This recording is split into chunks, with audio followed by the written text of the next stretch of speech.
Hello everyone, Sidewin here. Today I'm going to be continuing my series on skills in Pathfinder 2e. For this video I'm doing something a little bit different so that I can show you the Archives of Nethys interface for the crafting skill because it has far more tables than most other skills. This video will be in two parts, with this first part talking about the crafting skill and the actions associated with it, as well as showing you how to access various rules on Archives of Nethys. The second video will be talking about the available skill feats, and it'll be in a more traditional style for my videos. So let's get started. The crafting skill is pretty much just used to craft and repair physical items. You can also recall knowledge about, as it says here, alchemical reactions, value of items, engineering, unusual materials, and alchemical or mechanical creatures. Technically, the GM determines which creatures this is applying to, but the rule notes that it usually includes constructs. For this reason, crafting is most often used for other things, although it can be useful in certain scenarios. As with many skills, you can also earn income, just like you can for most of the knowledge skills, to gain money and downtime. Now to get into some of the notes about the craft action before we get there. Basically, at the top, it notes that items with the consumable trait can be made in a batch of 4 with a single check. If you want a list of all the items with the consumable trait, there is a link here, and there is a full list here. There is a total of 1762 items in this list, so I won't be going through most of them, but it includes the majority of alchemical items, many scrolls, and basically anything that you can only use once. This same rule applies to non-magical ammunition. So if you go into base weapons, and filter by ammunition, you can see here the list of all the ammunition you can craft in groups of 4. So for an idea of that, there's bolts, arrows, all of the different types of magazines for your guns, and sling bullets. Generally, for most characters in Pathfinder, the only case in which you will be crafting your own ammunition is for gunslingers, because guns are uncommon in the majority of the worlds Pathfinder takes place in. For that reason, if you always want access to your own ammunition, many gunslingers pick up the crafting skill to never be without their bullets. Continuing down, crafting is based on formulas, as shown here. You can gain access to all the formulas for common items and equipment by purchasing a basic crafter's book. This includes items like rope, 10-foot poles, torches, etc. Basically things which are common in the case of adventuring, but aren't that difficult to craft. Additionally, to acquire more formulas to craft additional things, you can either buy them for the prices listed in the table on the formulas page. This is a range from 5 silver pieces at level 0 to 3,500 gold pieces for a 20th level item.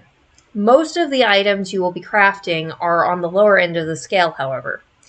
So please be aware of that before you completely choose to not do the skill. Additionally, in the second video, there's a feat I will be discussing which can make this cheaper for you. Continuing down, the crafting action which the majority of parties will end up using is repair. It's untrained and requires a repair toolkit. However, if you are trained in crafting, you're likelier to succeed on the check. The way it works is this is an exploration activity done after combat. You must have 2 free hands and a repair toolkit. To use repair, you roll a crafting check and the GM sets the DC. But usually that DC is equal to the same DC it would take to craft the item in the first place. So if you want to see that table, it's in right here, the crafting check, item rarity, and other circumstances. So it's usually, the guidance suggests GMs will set it at about the DC by level, with modifications for how rare or common the item is. For instance, if you are dealing with a rare magical item, they might increase the DC by 2, as would typically be done for using a non-specific lore skill. On the flip side, if the item is incredibly common and low level, and you're a higher level, the GM might choose to reduce the DC. But in general, you can look at DC by level table and see about what you can expect. From here, when you roll the check, your result is applied to the item. On a critical success, you restore 10 hit points to the item, plus an additional 10 hit points per proficiency rank you have in crafting. If you want an idea of what that is with regards to a shield, which is the most common item a character will be repairing, the majority of shields have between 6 and 20 hit points. However, certain magical shields can have higher numbers of hit points. On a success, you restore 5 hit points to the item, plus an additional 5 per proficiency rank. And on a critical failure, you deal damage to the item. You do get to apply the item's hardness, which is the amount which any damage is reduced by, to this effect. For example, if we look at shields, the buckler has a hardness of 3 and 6 hit points. So if you fail on the check and you roll a 4, it'll only deal 1 more damage to the shield.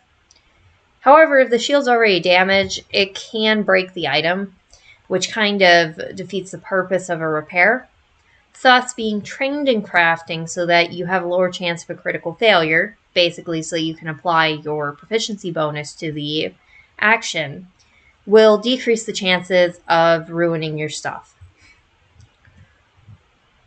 Now I'm going to scroll down to the bottom and skip over craft for a minute so that I can talk a little bit about identify alchemy.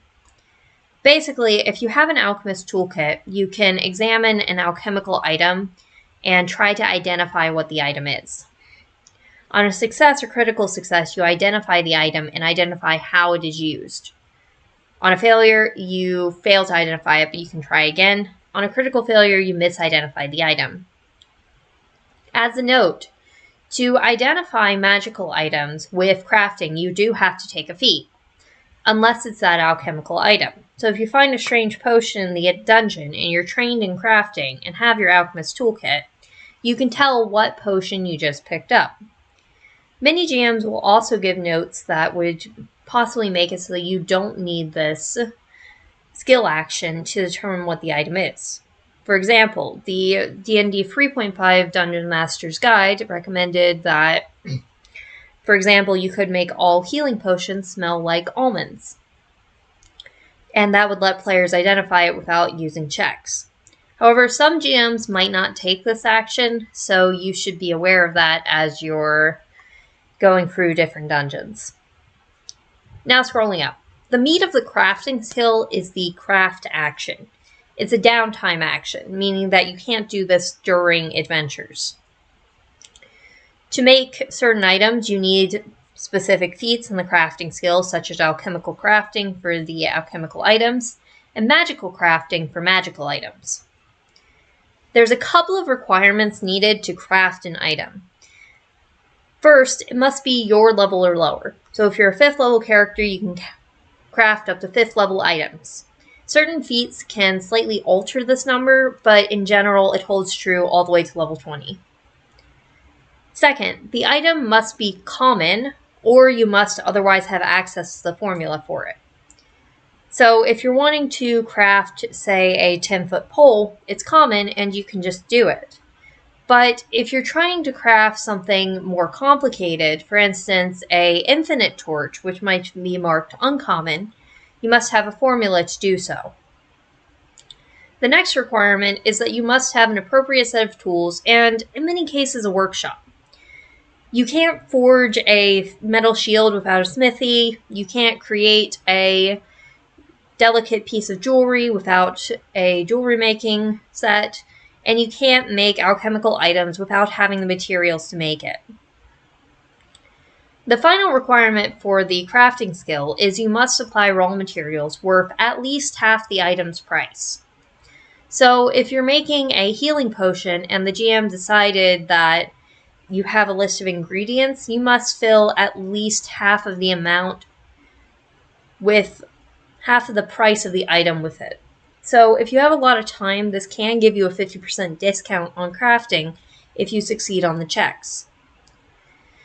But there are additional limitations that can make it less likely that you'll get to do this.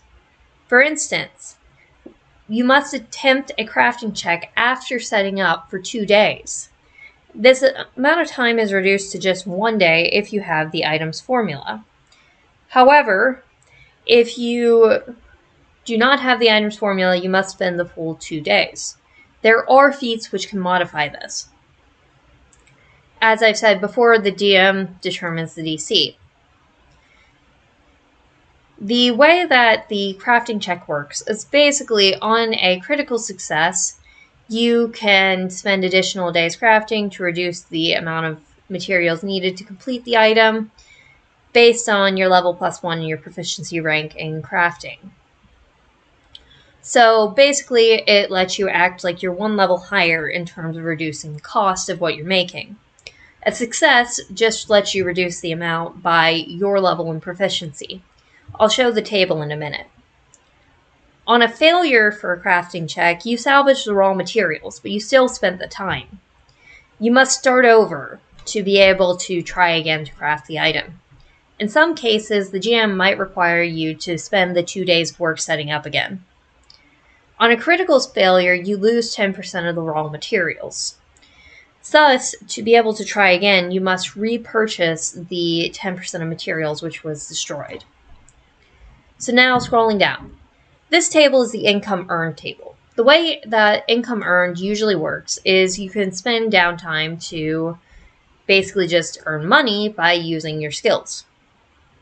In the case of crafting, however, this table is also used for the amount you can reduce the price of an item by for each additional day.